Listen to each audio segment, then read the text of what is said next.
जीवित परमेश्वर के अनंतकालिक वचन, मत्ती रचित सुसमाचार, अध्याय 11। जब यीशु अपने 12 चेलों को आज्ञा दे चुका तो वह उनके नगरों में उपदेश और प्रचार करने को वहां से चला गया। यूहन्ना ने बंदी गृह में मसीह के कामों का समाचार सुना और अपने चेलों को उससे यह पूछने भेजा, क्या आने वाला तू ही है या हम किसी दूसरे की बाट जो है? यीशु ने उत्तर दिया, जो कुछ तुम सुनते हो और देखते हो वह सब जाकर यूहन्ना से कह दो कि अंधे देखते हैं और लंगड़े चलते फिरते हैं, कोढ़ी शुद्ध किए जाते हैं और बहिरे सुनते हैं, मुर्दे जिलाए जाते हैं और कंगालों को सुसमाचार सुनाया जाता है। और धन्य है वह जो मेरे कारण ठोकर न खाए। जब वे वहाँ से चल दिए तो यीशु यूहन्ना के विषय में लोगों से कहने लगा, तुम जंगल में क्या देखने गए थे? क्या हवा से हिलते हुए सरकंडे को? फिर तुम क्या देखने गए थे? क्या कोमल वस्त्र पहने हुए मनुष्य को? देखो, जो कोमल वस्त्र पहनते हैं वे राजभवनों में रहते हैं। तो फिर क्यों गए थे?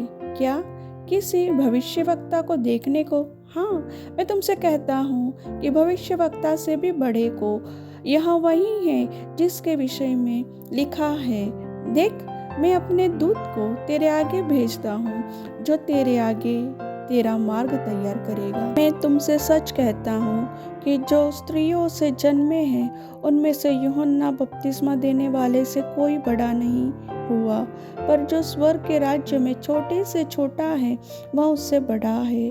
यूहन्ना बपतिस्मा देने वाले के दिनों से अब तक स्वर्ग के राज्य में बलपूर्वक प्रवेश होता रहा है और बलवान उसे छीन लेते हैं। यूहन्ना तक सारे भविष्यवक्ता और व्यवस्था भविष्यवाणी करते रहे, और चाहो तो मानो कि एलिय्याह जो आने वाला था वह यही है। जिसके सुनने के कान हो वह सुन ले। मैं इस समय के लोगों की उपमा किससे दूं? वे उन बालकों के समान हैं जो बाजारों में बैठे हुए एक दूसरे से पुकार कर कहते हैं, हमने तुम्हारे लिए बांसुरी बजाई और तुम न नाचे, हमने विलाप किया और तुमने छाती नहीं पीटी। क्योंकि यूहन्ना न खाता आया और न पीता, और वे कहते हैं उसमें दुष्ट आत्मा है। मनुष्य का पुत्र खाता पीता आया और वे कहते हैं, देखो पेटू और पियक्कड़ मनुष्य, महसूल लेने वालों और पापियों का मित्र। पर ज्ञान अपने कामों से सच्चा ठहराया गया है। जब वह उन नगरों को उलाहना देने लगा जिनमें उसने बहुत से सामर्थ्य के काम किए थे, क्योंकि उन्होंने अपना मन नहीं फिराया था। हाय खुराजिन, हाय बैतसैदा, जो सामर्थ्य के काम तुम में किए गए, यदि वे सूर और सैदा में किए जाते तो टाट ओढ़कर और राख में बैठकर वे कब के मन फिरा लेते। परंतु मैं तुमसे कहता हूँ कि न्याय के दिन तुम्हारी दशा से सूर और सैदा की दशा अधिक सहने योग्य होगी। हे कफरनहूम, क्या तू स्वर्ग तक ऊंचा किया जाएगा? तू तो अधोलोक तक नीचे जाएगा।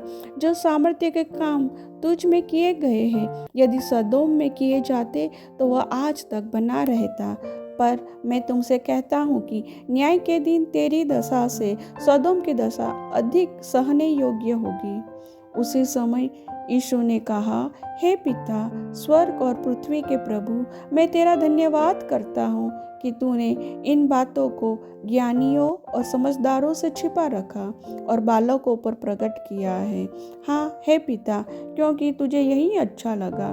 मेरे पिता ने मुझे सब कुछ सौंपा है, और कोई पुत्र को नहीं जानता केवल पिता, और कोई पिता को नहीं जानता केवल पुत्र, और वह जिस पर पुत्र उसे प्रकट करना चाहे। हे सब परिश्रम करने वालों और बोझ से दबे हुए लोगों, मेरे पास आओ, मैं तुम्हें विश्राम दूंगा।